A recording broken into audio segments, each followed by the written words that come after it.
Thank you very much. Please take your seats.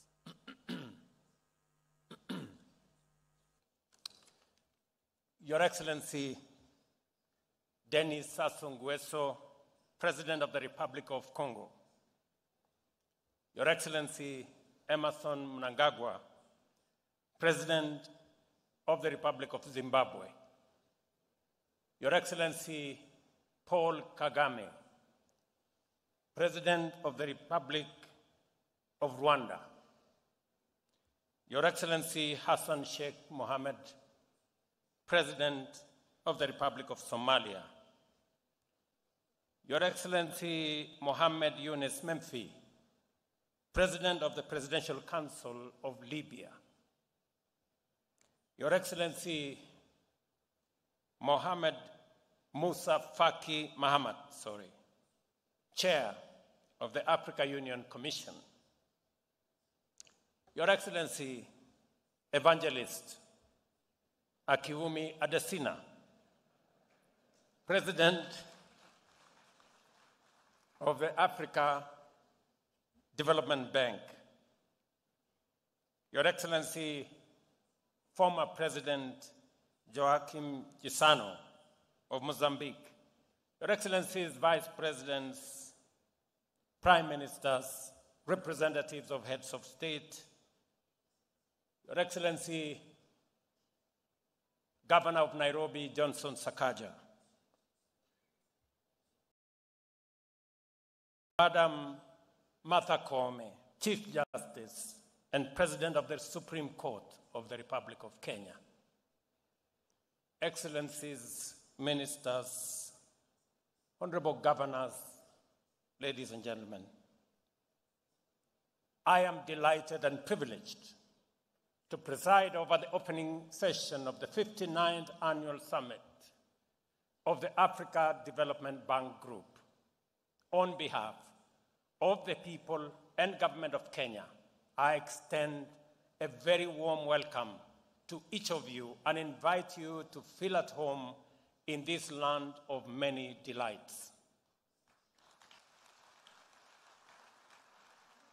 It is a great honor for Kenya to host the 59th meeting of the Africa Development Bank Group, especially as the group celebrates its 60th anniversary.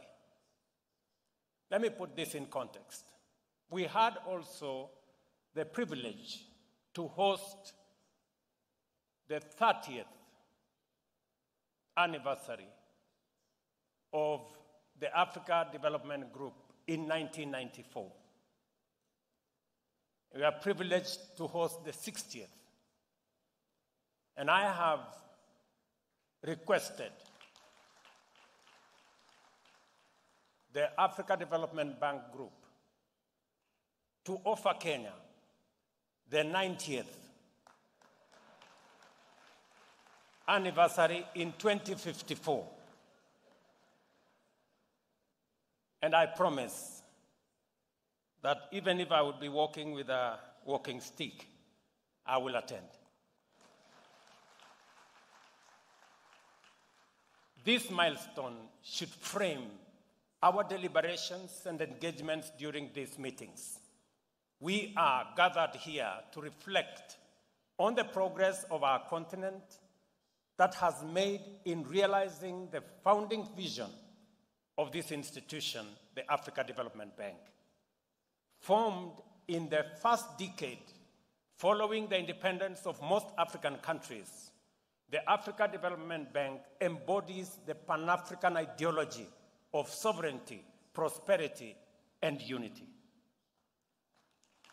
As a matter of fact, one of the founding communiques of this institution clearly declares the determination of African nations to use all our resources to lead all African countries to independence and achieve the development and prosperity of the continent in unity.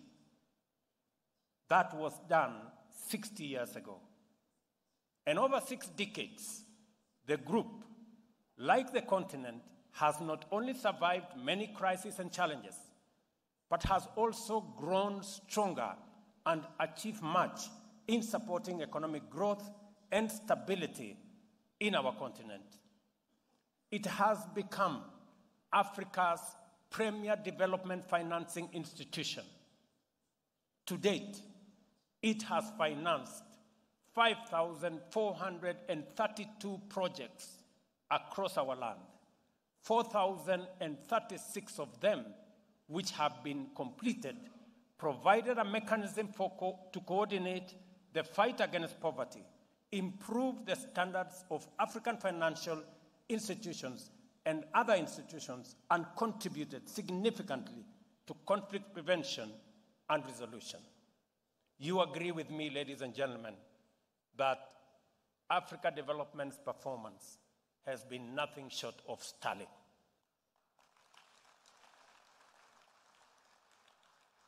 I think they deserve a better round of applause.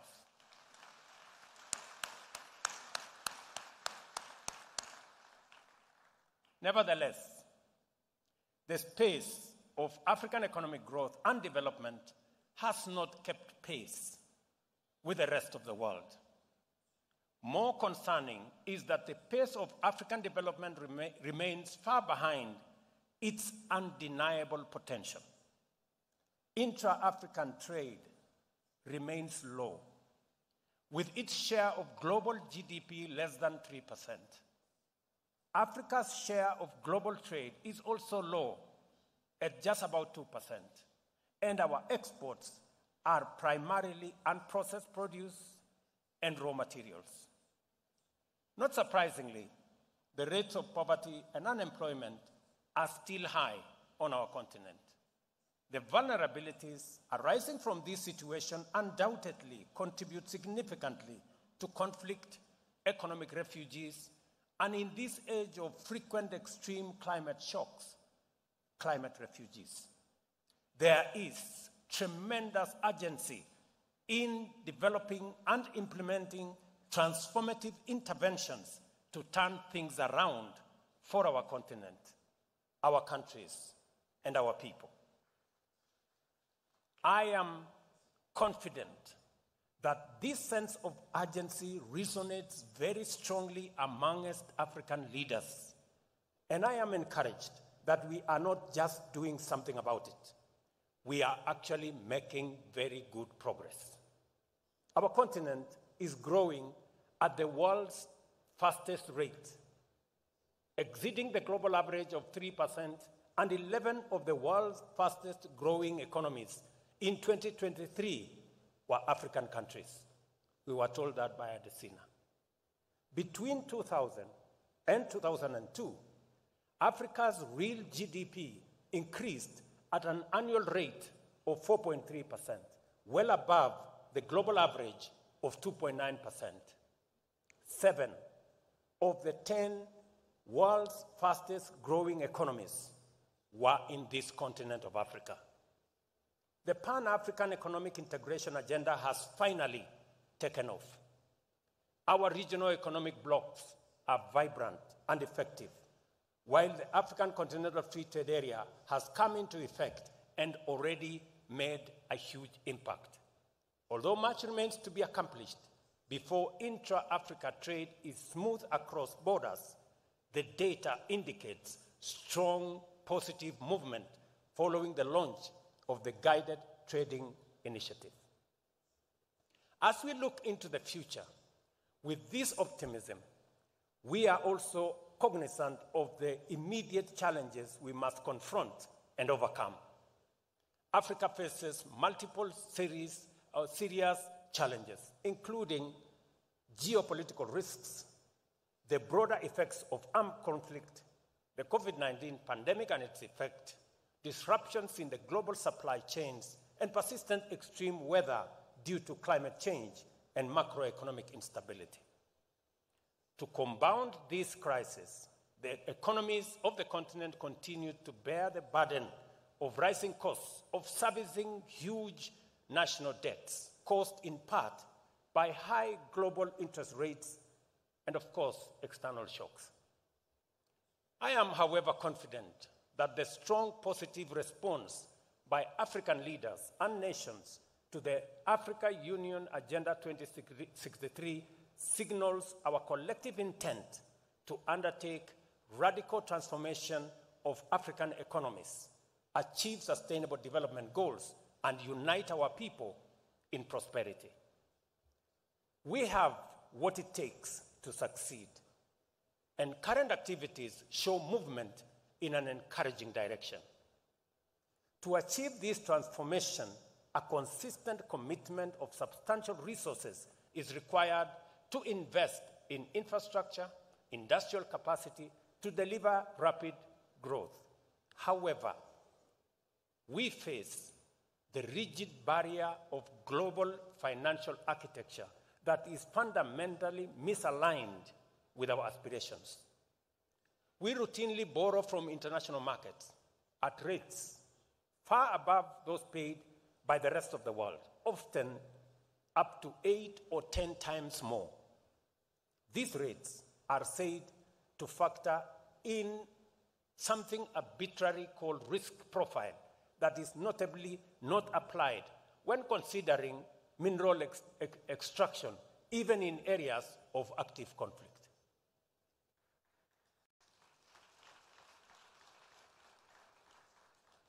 It is safe, we are told, to mine in spaces where there is conflict, but it is risky to lend to African economies. What a contradiction. The debt problem faced by many countries, which consume the largest share of national resources and starve development agenda, we are a direct result of this unjust financial architecture. This situation not only makes debt unsustainable, but also undermines growth, prevents countries from investing in resilience, and denies millions of people, especially young men and women, their fair shot at life's opportunities. Africa remains most vulnerable to the effects of climate change, as evidenced by recent devastating floods, for example, in Kenya, and drought in Southern Africa, from which we are still working to recover, as well as other climate-related disasters across the continent. The adverse impact of climate change or the fiscal sustainability of many economies, especially in developing countries in Africa, deserves our serious attention. Despite contributing only 4% of global carbon emissions, we bear the brunt of climate change effects. Climate change is a threat multiplier. Its direct impact and related responses negatively affect our fiscal position through reduced revenues and increased public spending. The frequency of extreme weather events continuously diminish the resources available for public investment and provision of critical public goods such as health, education, and other social services. In particular, climate change has often resulted in substantial reallocation of resources towards mitigation, adaptation, and resilience. This is why Africa advocates for a financial architecture that integrates the issues on climate change and public finance at the center. I am proud of African heads of state who have not hesitated to make their voices heard in various fora, including through the Africa Leaders Nairobi Declaration on Climate Change and Call to Action that we held here in Nairobi. Climate change and sovereign debt are now firmly integrated, trapping governments in a vicious cycle where increasing losses and damage from climate impacts leads to rising costs of mobilizing resources for public investment. With such high financing costs and constrained government budgets, developing countries continue to struggle investing in low carbon and climate resilient development. At risk, therefore, are both climate action and our sustainable development goals. A better, more responsive, and fairer international financial architecture is urgently needed, and time here is of the essence. The financial architecture we advocate for as Africa today should integrate the continent's most challenging development issues of debt sustainability and climate vulnerability to enable development goals, SDGs, and Agenda 2063 commitments to be achieved. I am encouraged by Africa Development Bank's vision for the continent, underpinned by the high fives strategies and the objectives of the newly adopted 2024-2033 10-year strategy, which provide important foundations for these critical continental objectives. Let me agree with my brother, President Adesina, on the array of investments that he has spoken to this morning. Kenya is among the beneficiaries in a very big way of Africa Development Bank's financial might and their innovative financing of projects. Let me give you just 3 examples. Africa Development Bank became the first institution for us to build the first superhighway from Nairobi through Thika, and today they are dueling the same road all the way to Maroa, about 150 kilometers. Africa Development Bank worked with us to provide water and sanitation in 28 towns and cities in Kenya that today all of them are complete. And Africa Development Bank is building with us the largest water dam in Kenya in a place called Twake. And of course, Africa Development Bank did what Adesina said. Last 10 years, working with Africa Development Bank, other multilateral banks, and friends, they have enabled Kenya to increase electricity connectivity from 27% in the last 10 years to 76% today.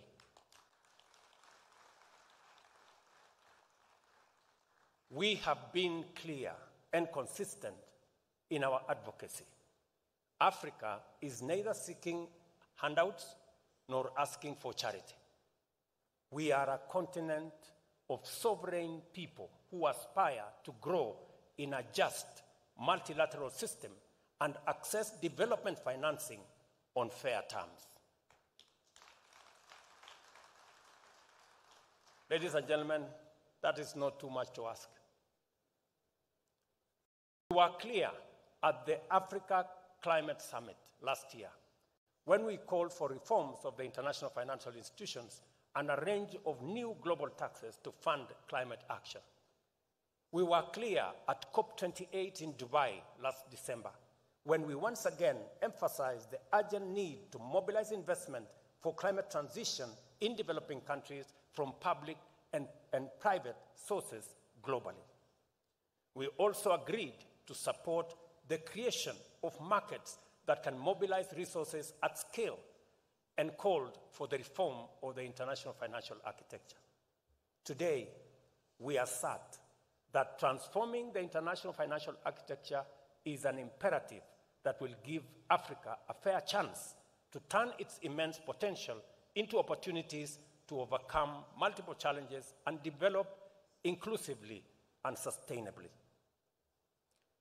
I take this opportunity to reiterate my call at the recent concluded IDA 21 summit here in Nairobi, that we appeal for a substantial 17th replenishment of the Africa Development Fund by at least US $25 billion to increase its capacity to continue providing concessional financing to the least developed African countries.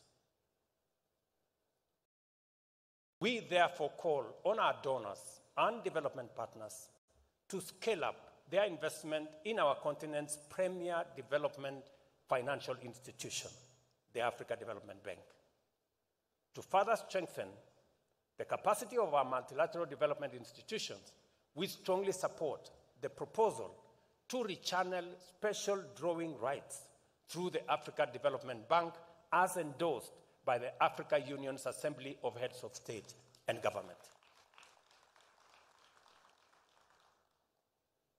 And because we must believe in ourselves for others to believe in us, and we must invest in these institutions for others to invest in them, Kenya has made the decision that over the next 3 years, we are going to invest $100 million in enhancing our shareholding in Africa Development Bank, Afri-Exim Bank, and Trade Development Bank.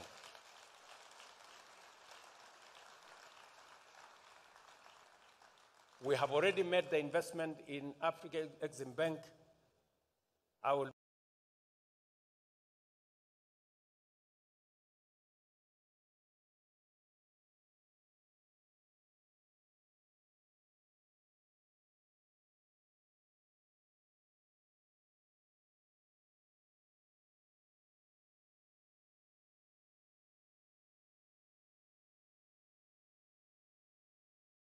discussing with my brother.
Thank you very much. Thank you. Thank you very much. It is a demonstration that for us to raise $25 billion, we need to demonstrate our commitment and belief in the investments we are making in this institution. Nobody doubts that investing our resources in Africa Development Bank is a logical, it is a profitable investment. I have since had I was motivated by the profits I saw and the dividends that will be paid.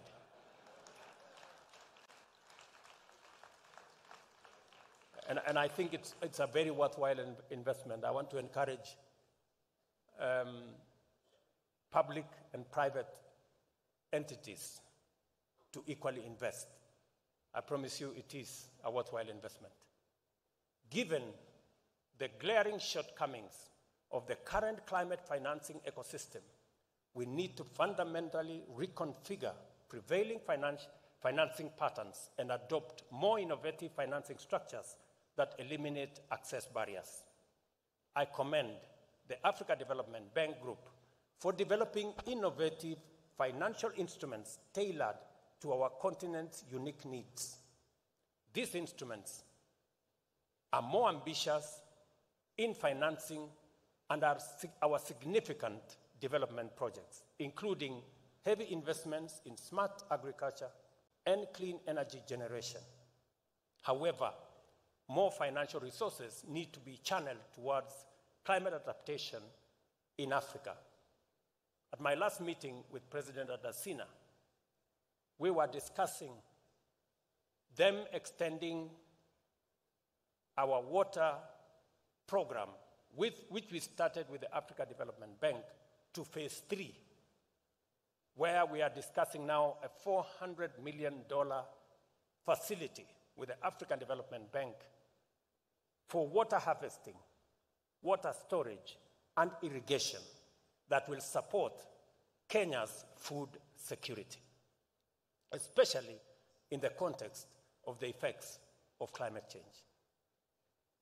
Ladies and gentlemen, at this juncture, I wish to underscore the critical role of the Africa Development Group's annual meetings in advancing progressive discourse, structured dialogue, and knowledge events. These engagements provide an opportunity for collective deliberation and facilitate the dissemination of relevant knowledge among high-level decision makers in Africa from different sectors, including government leaders, academics, and the private sector, among other key players. The 59th annual meeting takes place at an important juncture in our continent's developmental history. I am confident that all of us gathered here are able, willing, and ready to apply ourselves accordingly and do justice to our common agenda of taking Africa to the next phase of transformation through constructive deliberations. Let me say this finally. My colleagues, the heads of state and government in Africa, asked me to take over the baton from my senior, President Paul Kagame, on reform of institutions of the African Union.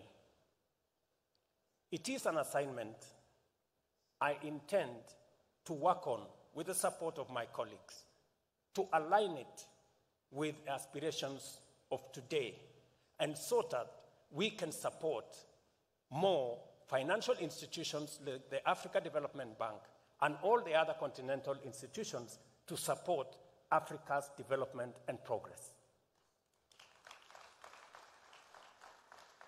As I take over the assignment from President Kagame, let me make 4 points on that reform. Number one, we will be proposing that the Africa Union Commission, the executive, be given sufficient power to be able to prosecute Africa's economic diplomacy so that we can unlock the potential of our continent, so that we can showcase the assets that we have, our mineral assets, our agricultural development assets, our human capital assets, our natural resources assets, and use them to create investment opportunities so that we turn our potential into opportunity and opportunity into investment and create a better Africa for all of us. Number two, to make Africa Union a fit-for-purpose organization to take charge of the consolidation of the African market through the Africa Continental Free Trade Area. Today, in Africa, intra-Africa trade is only 15%. Intra-Asian trade is 60%. Intra-European trade is 70%. Intra-Africa trade is 15%. We are struggling looking for markets everywhere except in our continent. We must believe in ourselves. We must first sell to the market that we have in our continent. It is the silver bullet.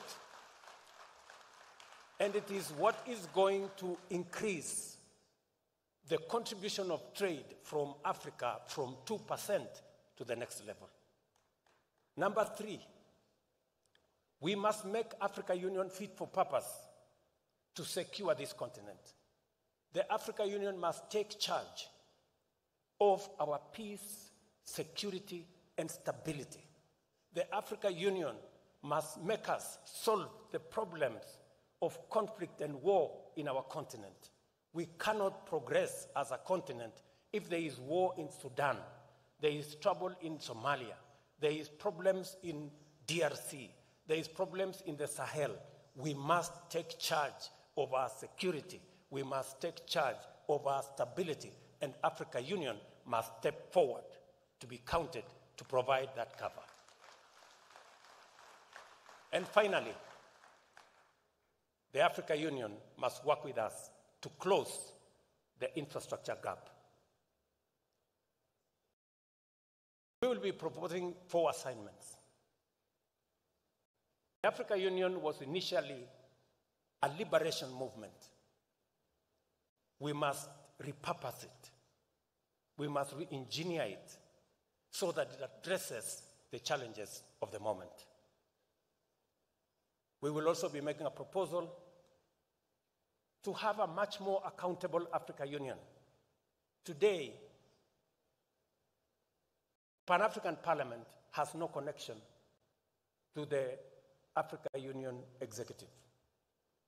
We are proposing that we are going to reduce the size of the Pan-African Parliament to make it much more cost-effective, from 275 members to 100 members. 1 woman, 1 man from every country. And make it a full-time organization. Let it approve the budget of the African Union. Today, the budget of the African Union is approved by people who are not people's representatives. We want the people of Africa to take charge of this continent. And finally, we must bring about the Africa Court of Justice so that we can sort out our issues. We don't want any African to be dragged to courts elsewhere to sort out our issues.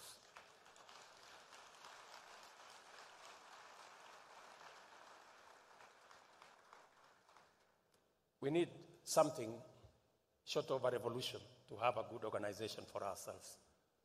I look forward, ladies and gentlemen, to the output of these meetings, and I am optimistic that your recommendations for reforming the architecture of the global financial institutions will be as radical and as ambitious as the AU's Agenda 2063. Your participation here promises viable solutions to enable our countries mobilize sufficient resources to close Africa's development financing gap and accelerate our structural transformation across the continent. Ladies and gentlemen, the 59th annual meeting of the Africa Development Bank Group is now officially opened. I thank you.